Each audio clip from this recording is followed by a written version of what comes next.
The rain hammered the neon-lit streets of Neo-Tokyo as Marcus Chen pulled his delivery scooter into a narrow alley. Steam rose from the hot containers strapped to his bike, carrying the aroma of fresh ramen and dumplings through the humid night air. He had been delivering food for 12 hours straight, his muscles aching and his stomach growling with hunger. The last delivery of the night was to an apartment complex on the city's edge, where the gleaming towers gave way to forgotten corners and shadows. As Marcus secured his bike, a strange sound caught his attention. It was barely audible above the yacht.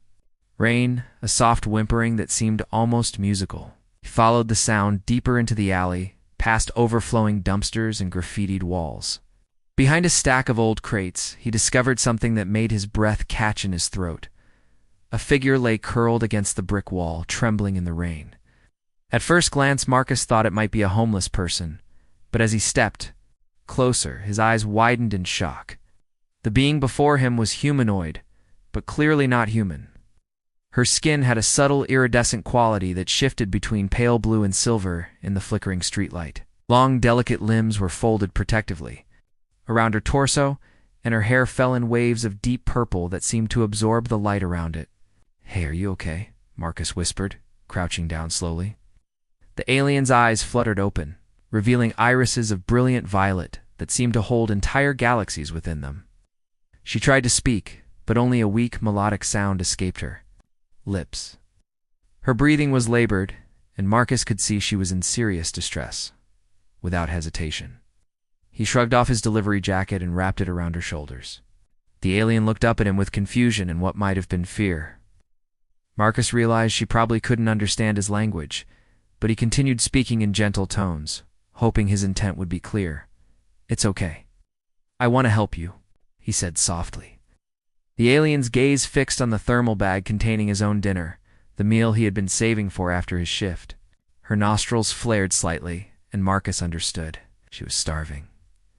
He opened the container, revealing a simple but hearty bowl of beef ramen with vegetables. The rich broth was still steaming, and the alien's eyes widened with desperate hunger. Marcus had worked a double shift and hadn't eaten in hours, but looking at this fragile being, he knew what he had to do.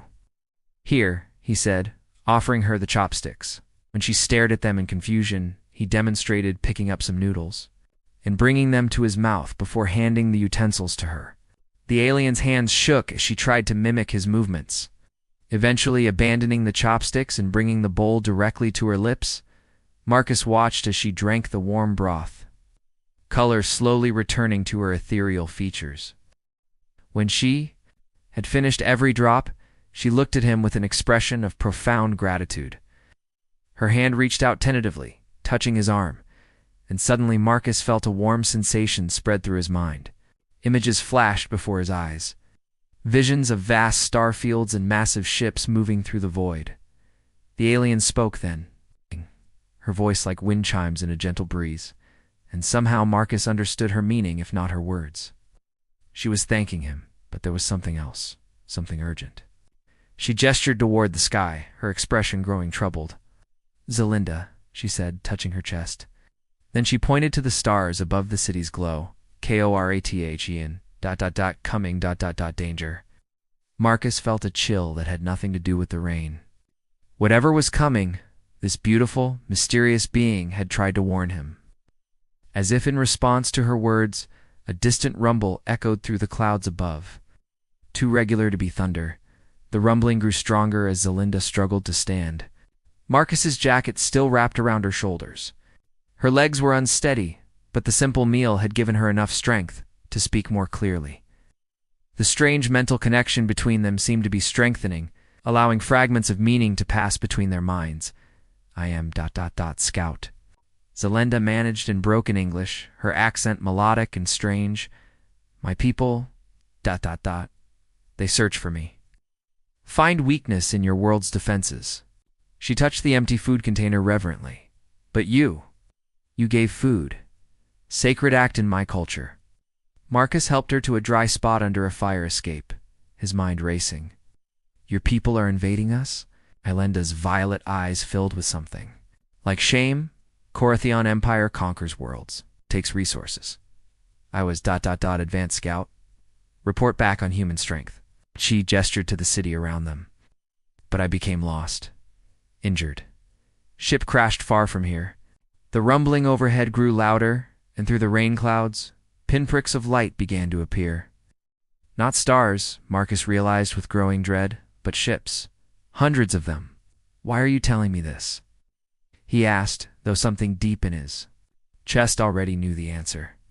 The way she looked at him, the gentleness in her touch when she had thanked him, spoke of something far more complex than simple gratitude. Because you shared sustenance when I was dying, Zelinda said, her voice growing stronger.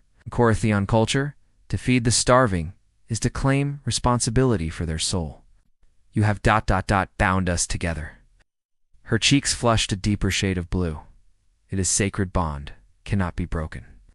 Marcus felt heat rise in his own cheeks.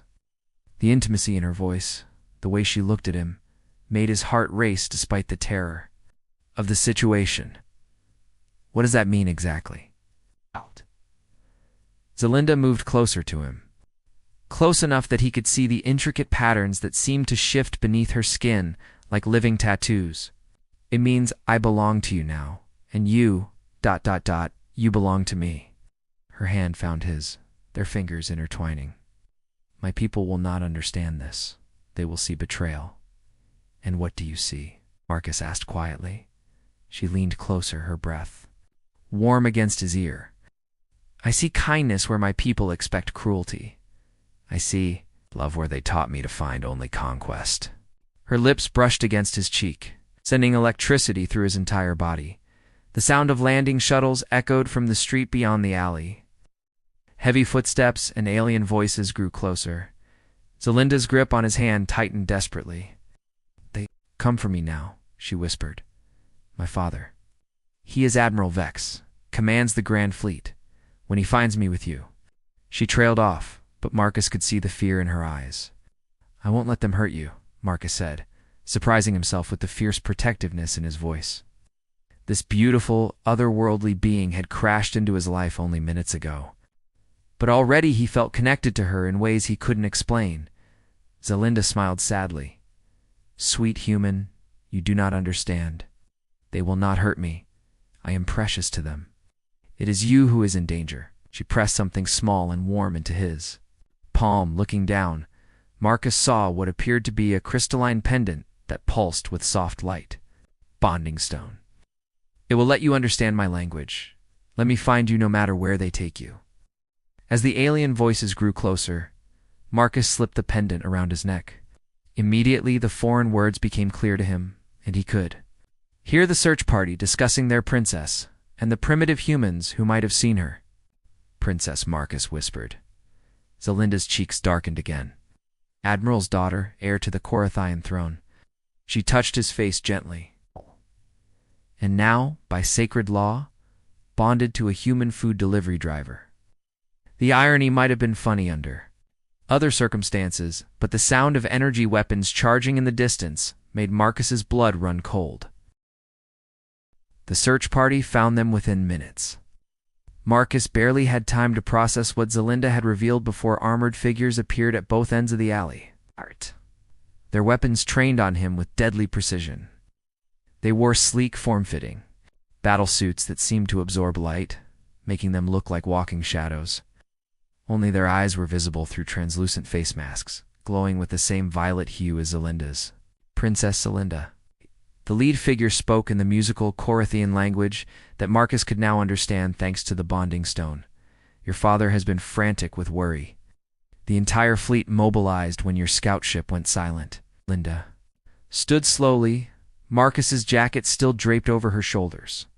Despite her obvious royal status, she kept her chin raised defiantly. I am unharmed, Commander Thane. This human provided aid when I was injured and starving. Commander Thane's weapon swiveled toward Marcus, the barrel glowing with deadly energy. This primitive creature touched you, contaminated you with its presence? The disgust in his voice was unmistakable. He saved my life, Zelinda said sharply, stepping protectively in front of Marcus. By Corythion's sacred law, he has claim to my protection. A ripple of shock passed through the search party.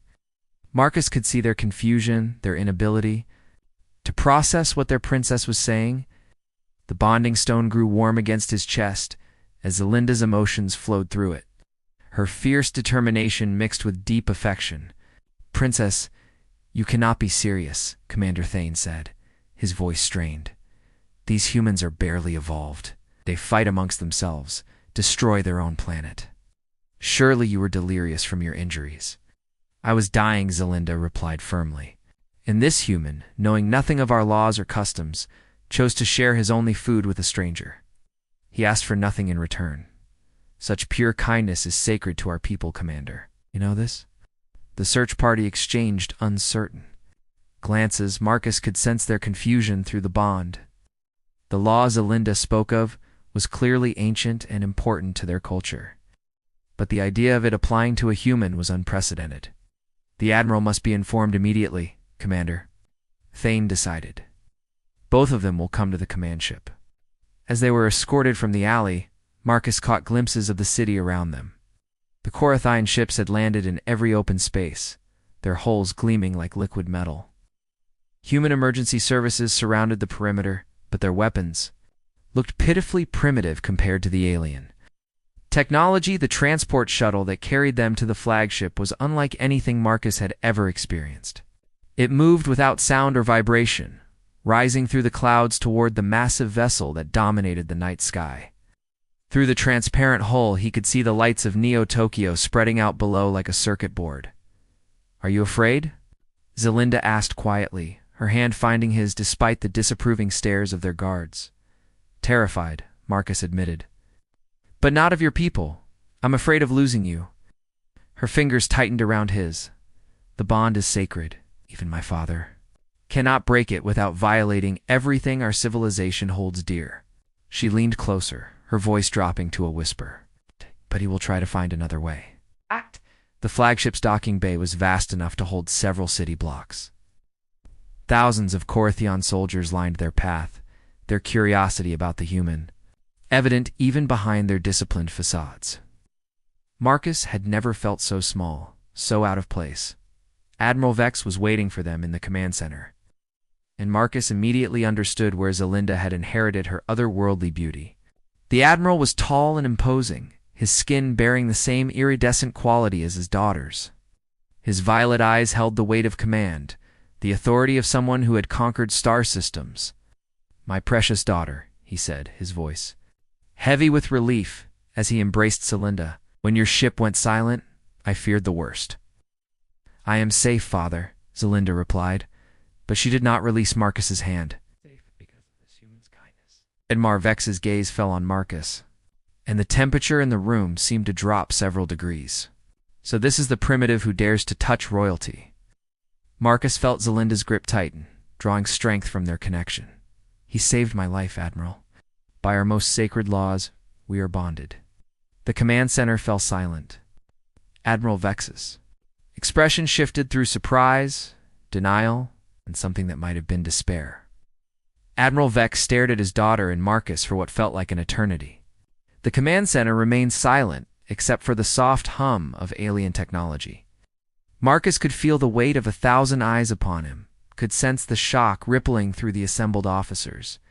"Bonded," the Admiral repeated slowly, as if the word itself was foreign to him. "My daughter, heir to the Korathian throne, claims to be bonded to this human by your own laws, Father," Zelinda said firmly. "Laws that have governed our people for 10,000 years. He fed me when I was starving, asked nothing in return. The bond is complete." Marcus watched as the Admiral's composure cracked slightly. Through the bonding stone, he could sense Zelinda's complex emotions, her love for her father warring with her fierce protection of their connection. "If this is true," Admiral Vex said carefully, "then by law, the human must undergo the trial of hearts. If he survives, the bond will be recognized. If not," he didn't need to finish the sentence. "Father, no," Zelinda gasped. "The trial has not been invoked in centuries.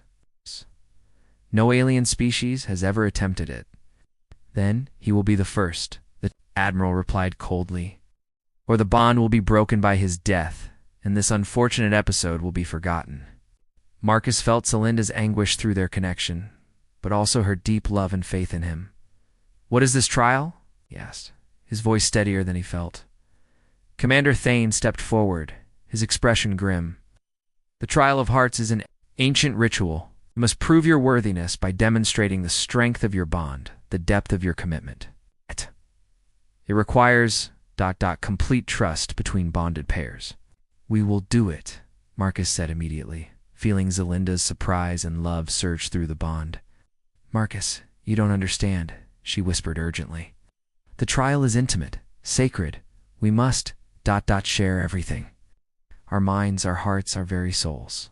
If there is any doubt, any weakness between us, the ritual will destroy us both." Admiral Vex's eyes narrowed. "Perhaps the human is not as primitive as I assumed." "Very well, the trial will commence immediately."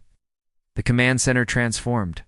Around them, officers moved with practiced efficiency, clearing a ceremonial space in the center of the room. Ancient crystalline formations rose from the floor, creating a circle of pulsing light. The air itself seemed to vibrate with power. "The Trial of Hearts has not been witnessed by so many in a millennium," Admiral Vex announced. "Let all present observe as we determine whether this bond is true or false." Zelinda led Marcus into the center of the crystal circle. The moment they stepped inside, the bonding stone against his chest grew warm, and Marcus felt their connection deepen dramatically.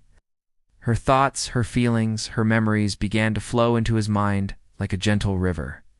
"Are you ready?" she asked, her voice echoing both aloud and in his thoughts. "With you?"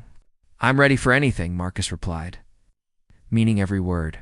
The crystals flared brighter, and suddenly Marcus was experiencing Zelinda's entire life through her eyes. Her childhood on the Coratheon homeworld, her training as a warrior princess, her loneliness despite being surrounded by luxury and power. He felt her despair when she crashed on Earth, convinced she would die alone on an alien world. Then came the moment in the alley, viewed through her perspective. I saw himself as she had seen him, not as a simple food delivery driver, but as a beacon of pure kindness in the darkness. He felt her amazement when he shared his meal, her growing love as she realized what it meant in her culture. In return, Marcus opened his own mind to her. His simple life, his struggles to make ends meet, the loneliness of working night shifts in an empty city, but also his dreams, his capacity for love, his instinctive need to help others, even at cost to himself. The crystals pulsed brighter as their souls intertwined more deeply. Marcus felt Zelinda's presence becoming part of him, just as he became part of her. Around them, he could sense the amazement of the watching Corathians as they witnessed something unprecedented.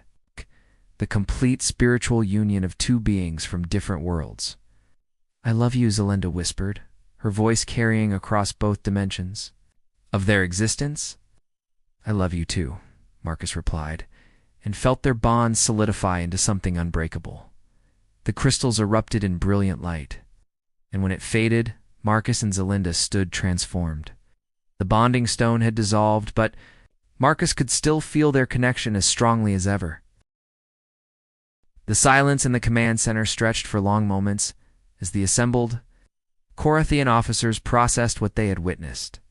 Marcus could feel their awe through his enhanced connection with Zelinda, their struggle to understand what had just occurred between two beings from different worlds. Admiral Vex was the first to speak, his voice heavy with emotion. "In 10,000 years of Coratheon history, I have never seen the trial of hearts burn so brightly." He looked at Marcus with new respect, though the coldness remained. "The bond is ... undeniable." Around the command center, officers began to drop to one knee.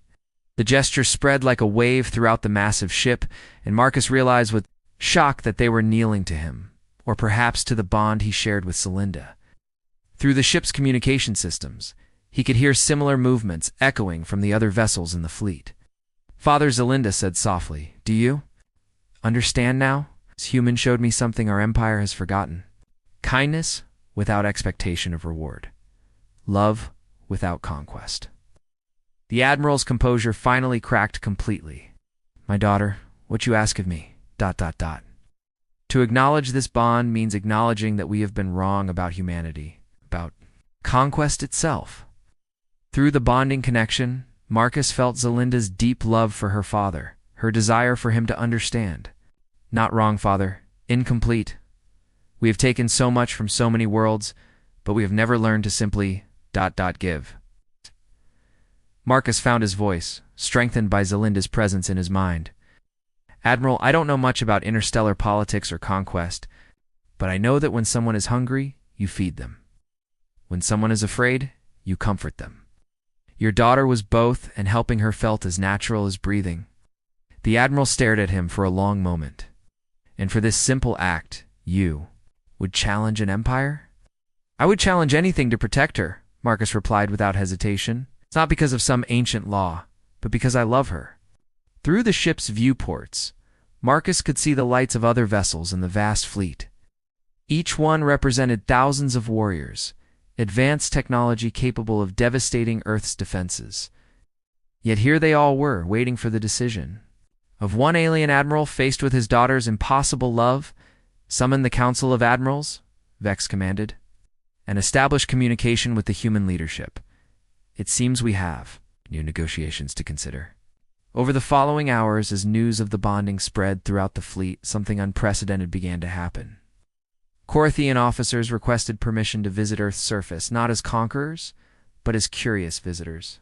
Human delegations were invited aboard the ships, where they were treated with a respect no conquered species had ever received. Marcus found himself thrust into the role of humanity's first interstellar ambassador, though he felt completely unprepared for such responsibility. Zelinda remained by his side throughout the delicate negotiations, her presence giving him strength and wisdom beyond his years. The Corothian Empire formally recognizes the sacred bond between Princess Zelinda and Ambassador Marcus Chen. Admiral Vex announced during the historic treaty ceremony. Furthermore, we acknowledge that humanity possesses qualities our empire has failed to cultivate. We propose not conquest, but partnership. The treaty that followed would be remembered as the most important document in human history. Earth would share its knowledge of compassion, creativity, and selfless kindness. The Corothian Empire would share its advanced technology and protection from other hostile species. Months later, as Marcus and Zelinda stood together on the observation deck of their shared residence orbiting Earth, he still marveled at how a simple act of kindness had changed the course of two civilizations. Do you ever regret it? Zelinda asked, her hand finding his as they watched the sunset paint Earth's atmosphere in brilliant colors. Regret sharing my dinner with the most beautiful woman in the galaxy? Marcus smiled. Never. Below them, human and Corothian ships worked together, building the infrastructure for a new age of cooperation. Their love had become legend among both species, proof that kindness could indeed conquer the stars. The 1,000 warships that had come to conquer Earth now served as its protectors, and at the heart of it all was a simple truth that Marcus had always known: a human food delivery driver who had shared his last meal with a stranger and changed the universe forever.